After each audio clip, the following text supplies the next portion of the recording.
嗨，大家好，然后我们又见面了。我是今天的助理，我是安娜。This time I'm going to be the main presenter, and my name is Beiquin. 好，那我们就开始吧。Yes, let's start. Now we're going to review the gods, but we're only going to talk about the gods involved in the Iliad. Zeus, who keeps on changing sides. That's kind of annoying, but it's true. He keeps on changing sides because he's just too powerful. Next is Hera, who took the Achaean sides. Achaean also means Greeks. And Ares, he took the Trojan side. And Aphrodite, who also took the Trojan side. Next is Leto, another Trojan one. And Hephaestus, who, like Hera, was in the Achaean sides. And Athena, Hermes, Poseidon, Artemis, Xanthus, who is not a main god, but Xanthus is a river god at Troy, and Apollo. 这 belong to 他们是指是谁的？那个阿波罗，然后波塞冬他们是指是谁的呀？Athena was on the Greek sides. Hermes was too, and Poseidon was too. It's kind of unfair when Poseidon was on the Greek side, but there's 5 gods on the Achaean side and 6 gods on the Trojan side, even though that one of them was a minor god and one of them wasn't even an Olympian god. Leto isn't actually a god, but Leto is actually a Titan, the mother of Apollo and Artemis. Apollo and Artemis took the Trojan side like their mother. Okay. Now we're going to talk more about the gods. Like we said before, Poseidon is on the Achaean side. Poseidon is the god of the ocean. He's also known as the earth shaker, for he can make earthquakes. Next is Hermes. He's the god of trickery and messengers. He's probably the fastest of all gods, and he delivers dead souls to the underworld. Hephaestus is the god of fire and forge, and he's the one that made Achilles' new armor. Athena is the goddess of wisdom, craft, and battle. And Hera, who is the goddess of family and the wife of Zeus, who is extremely jealous of other wives of Zeus. Trojan gods include Apollo, the god of sun and medicine, and music, but there are a lot more, but the main title is the god of sun. Ares, the god of war. But you might be confused. Isn't Athena the god of war? But actually, Athena is more like the goddess of warcraft, while she is more like the god of the tactics used on battle. And Ares is just pure, bloodshed and battle. So Ares could just kind of be like a more savage type of Athena. Next is Aphrodite, the goddess of love and beauty. She took the Trojan side probably because, Paris chose her. And Xanthus, aka, also known as Scamander by the mortals, and he's a river god at the walls of Troy. He was seen only a few times in the Iliad, and he almost killed Achilles, only to be stopped by some of the gods on the Achaean sides. Next is Leto. Although Leto is not a god, she is a Titan, the mother of Apollo and Artemis. She, like her sons and daughters, took the Trojan side. And the last but not least is Artemis, the goddess of hunting and twin sister of Apollo. She's also the god of the moon, but that's not her, biggest title. She's most known for hunting, and she has a group of hunting women herself. 希腊神话中的女神跟其他神话中的这种女神有一个特别不一样的地方，就是她们都是战斗力非常强大的女神。我们之前不知道现在有没有小朋友看过一部动画片叫做《圣斗士星矢》，它在里面设置了一个女神雅典娜，说雅典娜是对，是总是需要他的圣斗士去保护和解救他。但是实际上，雅典娜的战斗力是非常强的，可以说如果说是1对1的打架的话，除了宙斯，应该没有人打得过他。Yes, she actually, even when Ares threw his spear at Athena, she deflected it as like nothing, and she picked up a giant boulder and sent it crashing at Ares. Athena also punched Aphrodite out of her out, and well, you can say that she's more powerful than a lot of gods. Also, Hera also beat up Artemis with her own bows and arrows, which is kind of, well, it doesn't really defy logic because Artemis is supposed to be a goddess of hunting, while Hera is supposed to just be a goddess of family. But, well, you can't really say anything because Hera is actually one of the oldest gods. 对， She is actually even older than Zeus. Zeus is actually the youngest of the first gods. 是的。 All right, now let's talk about the mortals. There are important Achaeans like Agamemnon, the High King of Mycenae, also the older brother of Menelaus, who is the king of Sparta. Actually, he wasn't king of Sparta at first. When he married Helen, he became king of Sparta because Helen was the queen of Sparta. And Menelaus was very angry when Helen got stolen by Paris, and he was the one that called everyone to fight. Odysseus is the king of Ithaca, and there will be more revealed about him in the Odyssey. Achilles is the leader of the Myrmidons, and he's actually half god, the son of Peleus, a hero, and Thetis, a sea nymph. Thetis is very important in Greek mythology. She has helped many gods. For example, she saved Hephaestus, the fire god, when he was thrown from Olympus by Hera when he was just a baby. She also saved Zeus when he was bound by magical chains by the other gods. So Thetis is actually a very influential character. Next is Patroclus, a friend of Achilles, who caused Achilles to murder a bunch of Trojans in rage. Next is Ajax the Lesser, also known as Little Ajax. He's the prince of Locris, and next to him is Great Ajax, or Ajax the Greater, prince of Salamis. They are both named Ajax, but their nicknames have very significant titles. For example, Little Ajax, he's very nimble and skilled with the spear. And Great Ajax is, well, you can say that he's great. He has a bunch of muscle, he has a giant shield and a giant spear. And one time he knocked Hector out of consciousness just by throwing a giant boulder, just like Athena did. Next is Nestor, the king of Pylos. He's very old by now, and he didn't participate in many of the 1v1 duels. He only participated in the main fighting. He's very old, and, well, I didn't really know why he came and fought. It's not like he tried to ask for Helen's hand.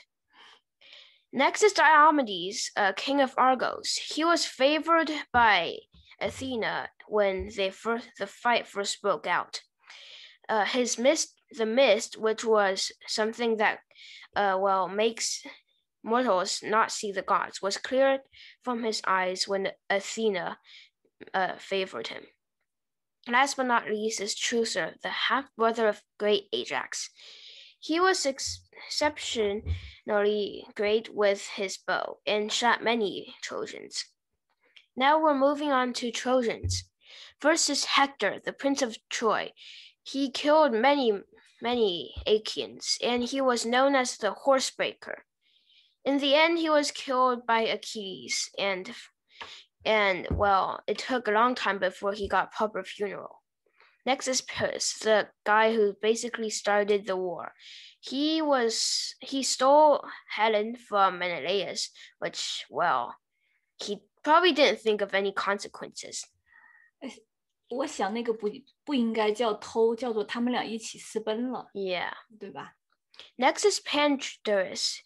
Well, he's old like Nestor, but he's at least a leader of Zelians, although he died pretty quickly. He died like in the first few chapters. He didn't even participate in other battles. He was killed by Diomedes when he threw his spear through Diomedes' shield, and he thought that he had killed him, but instead, well, his spear is like this, and his shield is like this, and his spear came over here. So basically, it didn't even touch him. So Diomedes threw it into Pandarus' eyes and killed him. Next is Sarpedon, son of Zeus, and he's also the king of Lycia. And since he was the son of Zeus when he was killed by Patroclus, Zeus wept tears of blood over the Trojan battlefield. Next.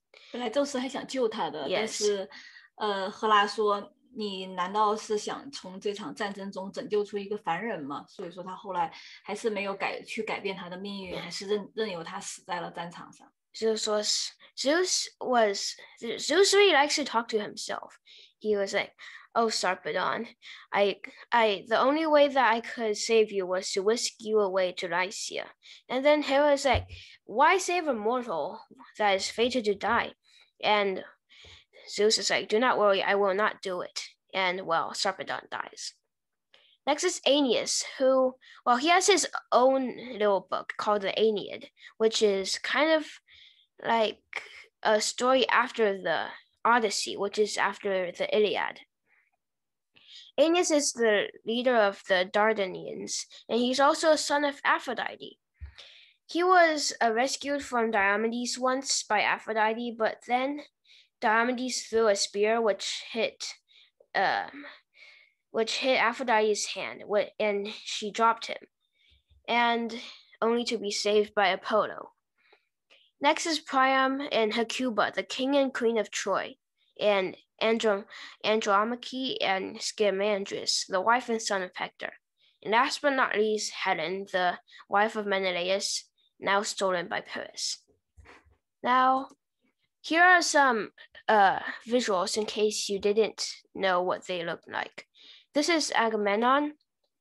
Well, you can see his staff means that he has power and he can speak freely during meetings. Next is Menelaus, although it kind of got screwed up here. It's supposed to be changed. This is Menelaus, king of Sparta, and this is Odysseus. He is most favored by Athena, and it shows a lot in the Odyssey. This is Achilles and Patroclus, little Ajax, great Ajax, Nestor, Diomedes, and Teucer. This is Hector, Paris, Pandarus. Well, he gets killed later on, so I don't really need to go on a lot about him. Sarpedon, Aeneas, and Priam and Hecuba, Andromache and Scamandrius, and Helen. So these are the most important warriors, and let's move on. Now let's watch a video. It's about Greek war equipment, so it helps you visualize what the battle was like. Light. Ancient Greece, 7th through the 4th centuries BCE. As the core of the Greek military from the 7th through the 4th centuries BCE, hoplites derived their name from the phrase to hopla, meaning equipment or tool. Greek hoplites were heavy infantry soldiers, citizen soldiers who equipped themselves when called to fight for the polis or city-state. In Athens, males from ages 18 to 20 completed 2 years of compulsory military service. When Athens was at war, men up to the age of 60 could be called into action. Other city-states like Corinth similarly formed military forces when needed, rather than have a professional standing army. Training during the first year included wrestling and other activities to build physical strength, agility, and endurance. The second year emphasized military duties such as patrolling, living and manning barracks, and working alongside veterans. Hoplites also spent time doing drills and becoming comfortable with the phalanx formation, while simultaneously learning how to most effectively use their weapons. In a few city-states, most notably Thebes, a small fighting force was kept on hand permanently. The group of elite fighters in Thebes, known as the Sacred Band of Thebes, was made up of 150 men who swore to fight for each other to the death. The exception to the general system of calling an army when needed was Sparta, where young boys were trained to be soldiers from a very young age. The militaristic nature of life in Sparta resulted in men being hoplites for their entire lives. Because Sparta was more focused on the military way of life, training was more thorough and extended for much longer than any other city-states. All male citizens over age 20 were expected to be members of the permanent professional army.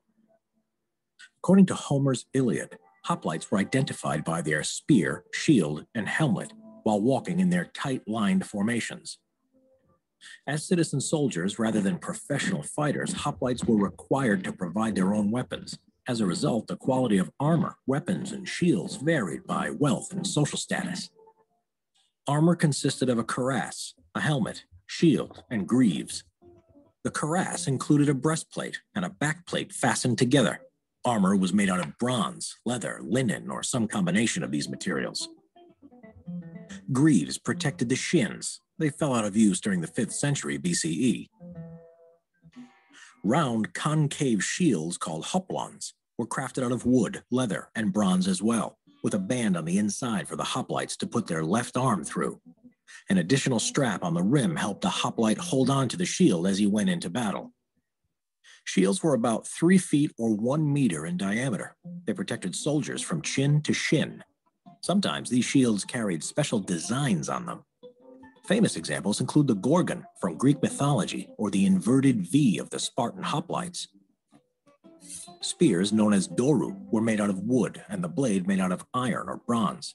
The spear was about 8 feet long. Hoplites also had a short sword known as the xiphos, which was made from iron or bronze that was used only when absolutely necessary, such as when a spear broke. Swords were about 2 feet long, making them less useful than a spear in battle because they had a shorter reach.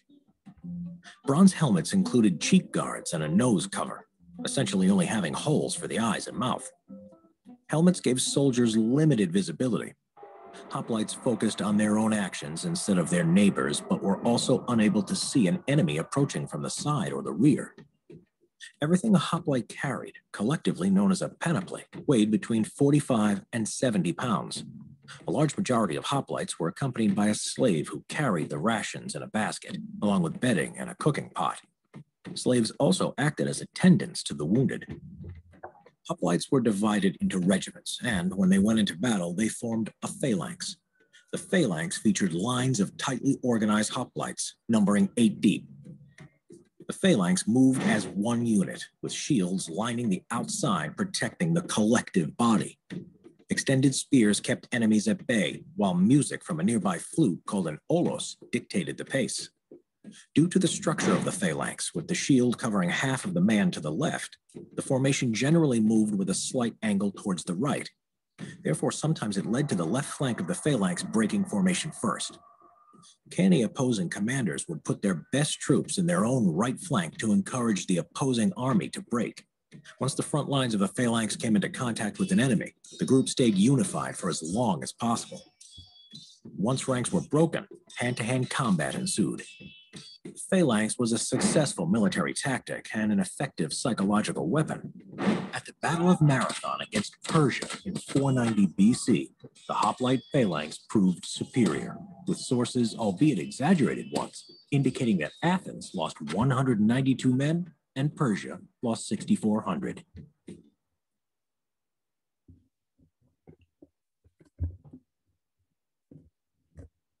Hey guys, check out this simple history merch on Teespring. That's for the armor. I guess you can see that they were also used in the Iliad. Many of them had a shield, a spear, and a sword and a helmet. While the spear is mainly made of wood, so if it was broken, then the units would take out the sword and slash the others. 在古代希腊，他们打架，其实可能正面的被那些兵器刺伤身亡的比例都没有。他们如果说一旦战败，他们要逃跑的时候被踩死的比例多。为什么呢？因为他们身上的兵器特别的重，然后他们打仗的时候是集成一个方阵，然后前进的，就是他们要转过头再逃跑的时候是很难的。所以说你一旦逃跑，然后躺在地上，你身上的这些盔甲又有点重，有点爬不起来，然后你就会被其他人给踩死。这就是希腊当时打架的一个情况，然后感觉是比较奇特的一种景象。而且希腊人那个小小的地方，他们地方很小，但是就是中国有句古话叫做庙小腰风大，水浅王八多，说的就是这个希腊这一片地区的状况。地方不大，但是特别的爱打架。你看希腊的神话故事里面，总是这个跟那个打架了，那个跟这个打架了，你到这儿遇到了，到这个地方遇到了强盗，到那个地方遇到了另外一个强盗。但是看中国的神话故事，总是打鱼的小伙遇到了田螺姑娘这一类的故事，就是这种打架的这种神话反而很少，就能够看出来两个不同的地区，然后他们古代的生活是有一定的区别的。All right, now let's start talking about the story. Now I have to say that the Trojan War and the Iliad are not the same. The Iliad is like the last few weeks of the Trojan War, while the Trojan War is the full 10 years of cruel battle. Now, before the Trojan War, we have to talk about what caused it, right? So, first, Peleus and Thetis married mainly because Zeus was afraid of dying. So basically, you can all trace the Trojan War and the death of so many people back to just because Zeus was paranoid. Peleus and Thetis marry, but Zeus wanted to marry Thetis himself, but there was a prophecy saying that his son would one day kill him. So he made Peleus and Thetis marry so that he won't have to worry. Now at their wedding, every god was invited except for Eris, the god of discord. I mean, who would want to invite discord herself when she could, drop a giant bomb if she wanted? But she didn't do that. She was enraged, but she didn't drop a bomb. No, I'm not lying. But she dropped a golden apple. It seems weird, right? But it's all part of her plan.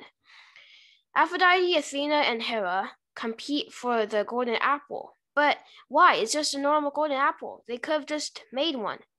But there are ancient runes on the golden apple. No, it doesn't give the apple magical powers. But the runes says, for the fairest. So basically, Aphrodite, Athena, and Hera, they want to see who is the most beautiful. And Zeus and the other gods, they are like, no, I don't want to choose. Because if they choose, then that means they will make the other two their enemies. So Zeus orders them to go to Paris, who is a shepherd at this time, and for him to judge. And Paris chooses, he actually didn't choose Aphrodite at first, but actually he couldn't choose because a mortal can't choose between three gods. So here comes the bribing. Hera says, if you choose me, I give you unlimited wealth and power, and you get to rule the world. And Athena says, if you choose me, I'll give you a bunch of wisdom, and I'll make you very, very strong. And Aphrodite smiles sweetly and says, if you choose me, I'll give you a very beautiful wife. And Paris, being lustful, chooses Aphrodite. But, of course, Paris won't collect his prize until after a few years. And during the few years, Achilles is born. Thetis loves Achilles because Achilles is the first one that didn't die when birth. There was a bunch of childs before Achilles, but they all died when Thetis gave birth to them. Achilles was the first one that survived. So Thetis was worried that Achilles would die. So she dipped Achilles in the river of Styx, holding him by the ankle. But Peleus was spying on them, and Peleus didn't want that to happen, although he didn't know that it would make Achilles immortal. So he disrupts the ritual, and Thetis is angered. So that actually answers the question of why didn't Thetis just dip Achilles twice, one with one ankle and one with the other. But this is only the version that I saw. There are many other versions, but the main idea is still the same. So basically, Achilles has his ankle as his weak point. And there came the saying of Achilles' ankle. And after a few years, Achilles becomes the greatest warrior of Greece.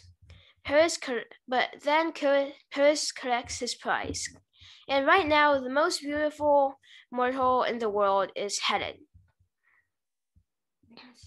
And, well, Helen right now is a queen of Sparta, and her father wants her to marry.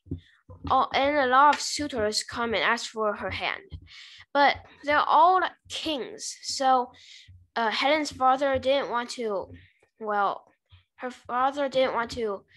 annoy any others by choosing one. So here comes the smart Odysseus. Odysseus is always the smart guy.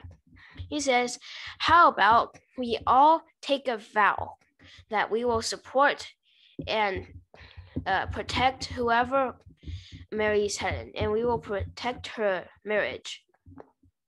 So they use sticks, and they draw sticks to see who gets the longest. And well, right now Helen is basically used as a lottery prize, but she didn't have any choice. All of women in Greek mythology aren't treated that good, like Hera, who was tricked to marry Zeus, and Zeus literally wanted to marry every woman. And so Paris and Aphrodite journeys to Sparta, and Aphrodite makes them fall in love, and Paris and Helen run away. And Menelaus is angry, and he says, vow time. Now all of you said that you will vow that you will protect our marriage, and now you have to come. But they don't want to fight. So Odysseus, for example, he pretends that he's crazy, and Achilles tries to disguise himself as a girl, only to be found out by Odysseus. And now everyone comes in, the Trojan War starts. Now we're going to talk about before the Iliad, like before the 9 years. And when the Achaeans first come, they claim the beach of Troy. And there's a giant bloodshed, but of course they claim it, and nothing else happens. When the Trojans retreat back into the Trojan wall, they're almost invincible because the walls are so high. The Achaeans can't even go over it. So the Achaeans, they're bored, and the most they can do is to pray a few swords and sticks. So they say, raid time. We're going to raid a few other cities and get surprise. And one raid led by Achilles, they captured two women, one named Chryseis and one named Briseis. And one of them, Chryseis, was given to Agamemnon because he was the high king. The one that's basically the general. And Briseis was given to Achilles since he led the raid. And now, their father is a priest of Apollo, and he prays to Apollo. Some help? And Apollo's like, I got you, bro. And he curses the Achaeans a bunch of, a plague, because he's the god of medicine. That doesn't mean that, he can heal people, and he can do the opposite too. So he makes them sick, and one by one they die.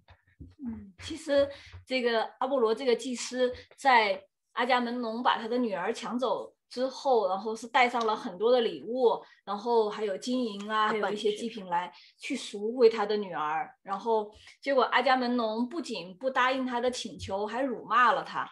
我觉得阿伽门农是一个非常自大、非常粗暴的这么一个人，所以最后阿波罗就看见他这么侮辱他的祭司，然后阿波罗也生气了，然后这件事情就升级了。Yeah. So in the end, after a few plague deaths, not just a few, a lot of plague deaths, Achilles is like, no, we can't keep on dying like this. I'm going to call a meeting. And then a meeting, he says, well, in the meeting, there are 2 sticks. They're both staffs. One of the staffs belongs to Agamemnon, showing his high praise.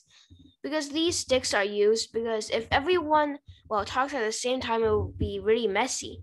So they basically symbol the right to talk. So Agamemnon has one and Achilles has one. And Achilles asks, do you know why this is happening? And a person who can interpret things from reading birds stands up and says, I can, but if someone gets angry, you have to save me. And Achilles says, okay. And the guy says, well, Apollo is angry because Agamemnon is an arrogant guy, and he doesn't agree to return Chryseis and Briseis. So Agamemnon is angered, and Achilles tells him to return Chryseis to the priest. But Agamemnon says, well, okay, but I will have a woman in return. And Agamemnon is like, Achilles is like, what is the meaning of this? And Agamemnon is like, I can have your woman, or Ajax's woman, or Odysseus's woman. Okay, how about this? I'm going to return Chryseis, but I'm going to get your Briseis. And Achilles is like, no, you can't do that. She's mine.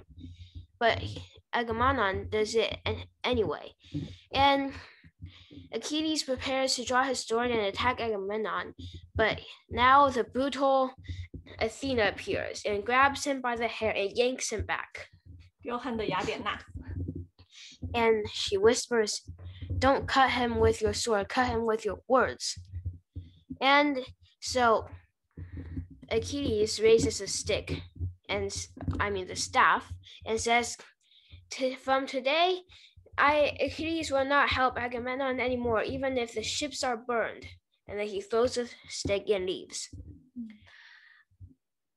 Achilles 他并不是他们这个当年海伦的这个求婚者联盟当中的一员，因为他比海伦要小嘛，但是他依然来参加了这个战斗，主要就是为了沿途，说的不好听一点，就是沿途抢劫的时候他能拿到东西，拿到他想要的财产、牛羊，还有他喜欢的女孩子。但是现在阿伽门农要把他的这些东西都抢走，那 Achilles 就觉得那凭什么呢？我跟你既没有盟约，然后你现在还要抢走我来参加这个战争唯一的这种原因，那我就要离开，然后 Achilles 就走了。Alright, now we're going to talk about the Iliad without Achilles, like before Achilles' return.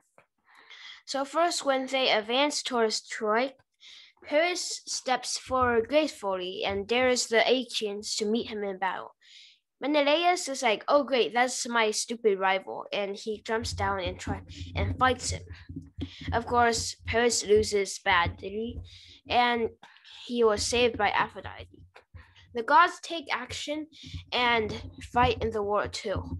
And Athena made Pandarus, the archer guy who dies first, and he made him shoot Menelaus, only hitting his leg, not hitting any vital spots. After a few while of fighting, Hector and great Ajax duel, but not for anything, just for pure entertainment. And they leave as friends. Well, not really, but they just take the day off and bury the dead. Zeus takes the Trojan sides because Thetis and Achilles prays to Zeus that he will make the Achaeans lose until Achilles comes back. And now he forbids any other gods to help the Achaeans, and he makes the Trojans even come near the ships. Now Hera, who is getting sick of this, makes Zeus fall asleep, and then Poseidon goes to help the Achaeans, giving a Christmas gift to little Ajax and great Ajax. This time, the great Ajax throws a giant boulder that's propping one of the ships and hits Hector, making him spin like a top, and he falls unconscious. When Zeus wakes up, he sees the Trojans being slaughtered and Hector being unconscious. So he sends Apollo to wake Hector up, and Apollo destroys the walls of the Achaean camps. Hector throws a torch and sets fire to the ships. And, Patroclus goes to see Achilles and says, "Oh no, our buddies are dying out there. We gotta help them." And Achilles is like, "Nice joke." And Patroclus says, "Well, at least if you don't want to go help them, at least let me help them. Let me wear your armor to instill vigor into the Achaeans." And Patroclus killed many, including Sarpedon, the son of Zeus, and Zeus cries tears over the battlefield. Patroclus kills many people and even tries to climb the Trojan walls. But Apollo fends him off because Patroclus isn't destined to end Troy. And in the end, Patroclus' armor was blown off by Apollo, and Euphorbus, a minor Trojan hero, stabs Patroclus in the back, and Hector finishes the job off by stabbing him in the gut. Achilles, when he knows, he returns to the battle. Well, not really, but because he doesn't have armor yet. And he scares all the Trojans away because Athena cloaked him in Aegis, a shield or a cloak that has the head of Medusa. The head of Medusa, once turned into Aegis, can strike fear into anybody. So then Thetis comes to Hephaestus and asks him for a godly armor, which Achilles gets, and he returns to the battle. 大家还记得那个用谁的头来着？那个蛇贩女叫什么？Medusa。美杜莎的头做成的盾牌是由哪位英雄把美杜莎的头斩下来的吗？就是特修斯。特修斯的跟这个故事的另外一个联系是 It's not Theseus, it's Perseus. Perseus. Perseus. 好的，我们再继续吧。All right, we're going to watch a small video about of the movie Troy. Although, here's a warning: there's some wrong facts. Like, it's just about, and it's more realistic with no gods. Menelaus dies here, but actually he returns to Sparta safely and marries Helen again.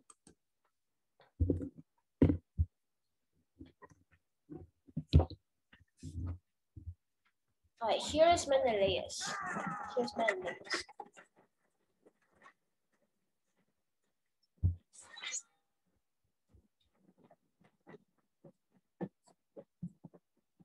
Make him swing and miss, he'll tire. Brother, if I fall, tell Helen, tell her, I will. But allow us out. You think of your sword and his sword and nothing else.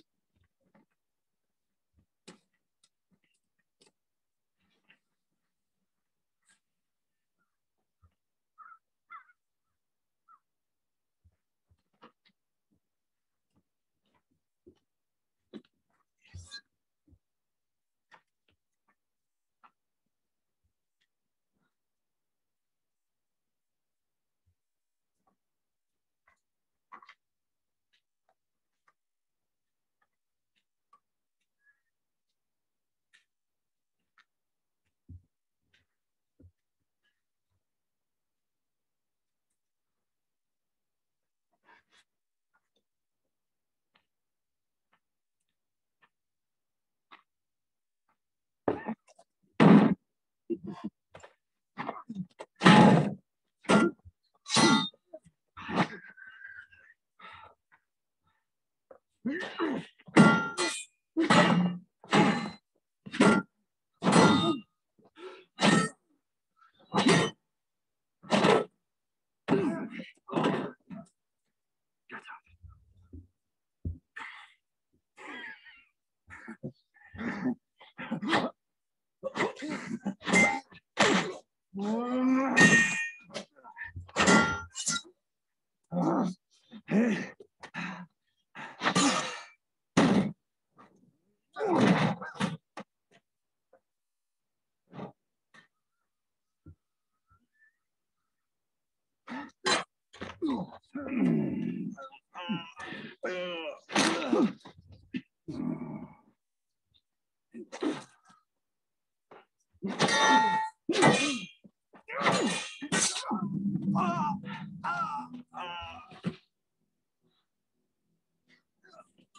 crows. Never tasted prince before.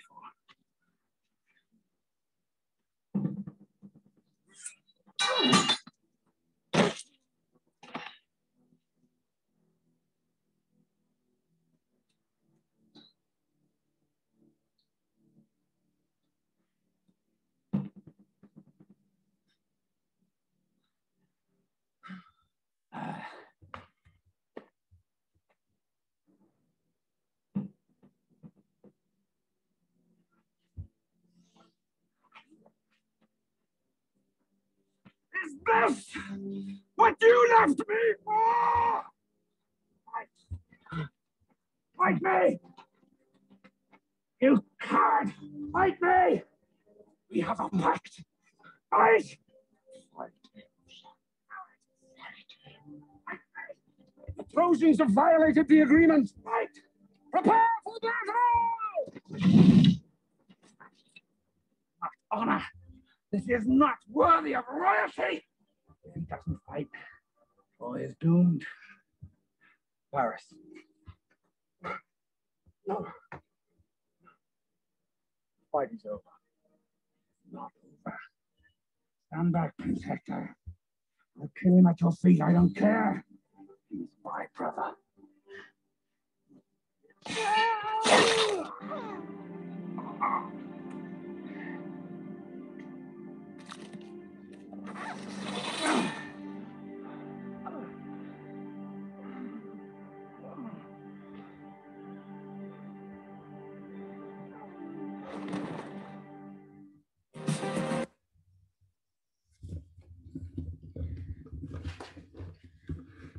咱们可以看到，在这个电影里面，其实，不好意思啊，在这个电影里面，其实我们能够看出很多的悲剧。看海伦在古希腊地区，女性一般是15岁就会结婚了，但是男性要到30岁才会结婚。在斯巴达这个地区，这些男性在7岁之后就开始集体生活，在20岁，然后一直都是相当于在军营里面当兵的感觉，然后20岁就开始打仗，30岁之后，之前都是一直都是在打仗，到30岁之后，然后才会有自己的家庭。你想，所以说，海伦和她的丈夫其实年龄差别是很大的，而那个帕里斯和海伦的这个年龄差距比较近，所以说他们俩，相爱其实在我看来是一个比较正常的一个事情，就是在古代的这种婚姻的悲剧吧。而且，莫涅拉俄斯他是在这种斯巴达的条件下一直作为一个战士来培养的，所以说他的这种身体，而帕里斯小时候他没有经过这种军事训练，他是一直在放羊，相当于就是一个牧民，他的这种战斗能力肯定是大家在这个片段里也看到了，说他特别不能打架，然后很快就输了，就毫无招架之力，这是因为他就是青少年时期都没有受过正规的这种军事训练，其实是可以理解的，就是那个时代的各种的悲剧交织在一起吧。Well, that's almost time for now, so I will split the Iliad into 2 parts, and I'm going to finish it up next time. 是的，我们这个不知不觉就时间很快，然后大家已经度过了40分钟。那我们这一次没有讲完，那我们下一次的话就正式讲著名的木马计。然后木马计是整个那个特洛伊战争中最华彩的一部分。那我们就期待下一次喽。谢谢大家。Thank you. 谢谢大家。